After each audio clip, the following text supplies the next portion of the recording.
Hello everybody, बात करते हैं डॉक्टर बी आर अम्बेडकर की वार्निंग्स या उनके पल्स ऑफ विजडम जो संविधान बन जाने के बाद में उन्होंने हर एक भारतीय को दी थी। डॉक्टर अम्बेडकर का मानना था कि आज़ादी से पहले अपनी प्रॉब्लम्स या समस्याओं के समाधान के लिए धरना, प्रोटेस्ट या हड़ताल इन सब का अपना रिलेवेंस या महत्व था। बिकॉज ब्रिटिशर्स भारतीयों का शोषण किए जा रहे थे और उनकी आवाज़ को सुनने वाला कोई नहीं था। ऐसा करते करते प्रोटेस्ट करना या विरोध करना भारतीयों की एक आदत सी बन गई थी।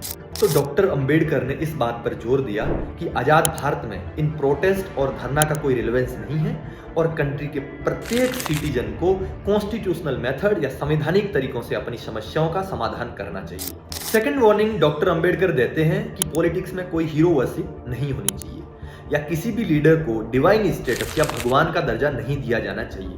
अगर आप ऐसा करते हैं तो उस लीडर के द्वारा किए गए एक्शंस को आप न्यूट्रल तरीके से नहीं देख पाएंगे या उसकी किसी भी कमी को आप एक्सेप्ट नहीं कर पाएंगे।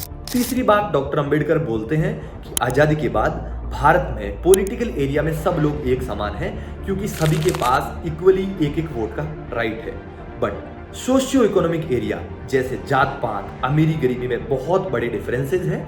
तो डॉक्टर अंबेडकर इस बात पर जोर देते हैं कि इस पॉलिटिकल डेमोक्रेसी का use in socio economic differences को कम करने के लिए किया जाना चाहिए। As a last warning doctor Ambedkar कहते हैं कि कॉन्स्टिट्यूशनल मोरालिटी या संवैधानिक नैतिकता को आने वाली पीढ़ियों को भी सिखाना है और उनके लिए बचाकर रखना है। Thank you.